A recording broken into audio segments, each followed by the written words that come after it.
बिस्मिल्लाहिर्रहमानिर्रहीम, अस्सलाम वालेकुम। मैं हूं फ़याज़ अहमद और आप देख रहे हैं फूड बाय फ़याज़।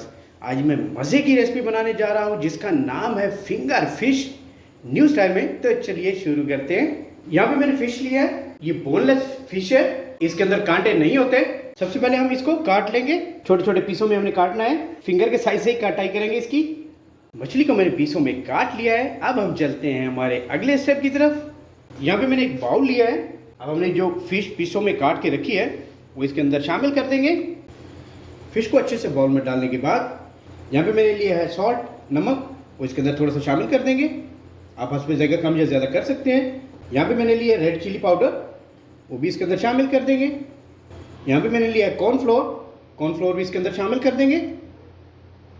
और सबसे आखिर में यहाँ पे मैंने लिया है मैदा, वो भी इसके अंदर हम शामिल कर देंगे।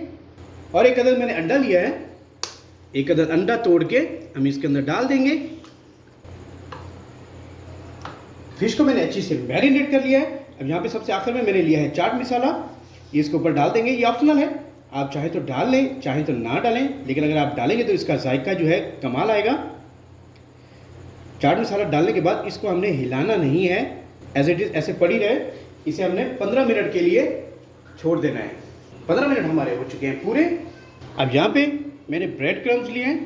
हमने जो फिश मैरिनेट करके रखी है, अब हम इसको हाथ की मदद से मिक्स कर लेंगे। हल्का हल्का हमने जो ऊपर चाट मसाला लगाया है वो लगाने के बाद अब हमने ब्रेड क्रम्स में रख देना है और ब्रेड क्रम्स इसके ऊपर लगा देने हैं। इस तरह हमारी तमाम फ़िश को हमने इसी तरह ब्रेड क्रम्स लगा लेने हैं। मैंने हमारे तमाम फ़िश के पीसों को ब्रेड क्रम्स लगा लिए हैं। ब्रेड क्रम्स लगाने के बाद हमने इन्हें 2 मिनट के लिए छोड़ देना है। अब हम चलते हैं जी हमारे अगले स्टेप की तरफ। यहाँ पे कुकिंग ऑयल मैंने चूल्हे पे चढ़ा दिया है। कुकिंग ऑयल हो चुका है हमारा गर्म। अब हमने जो ब्रेड क्रम्स लगा के रखे थे हमारे पीसेस को, इनको हम फ्राई कर लेंगे।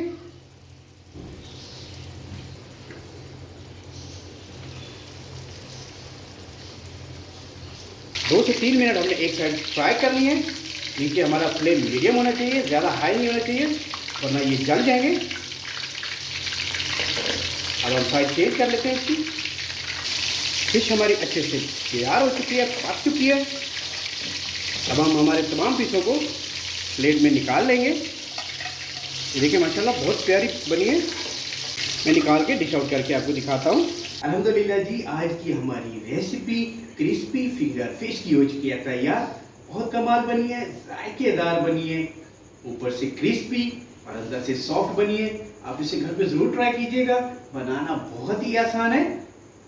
उम्मीद करता हूँ आज की मेरी ये क्रिस्पी फिंगर फिश की रेसिपी आपको अच्छी लगी होगी।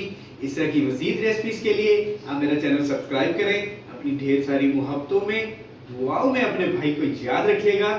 अल्लाह हाफिज़।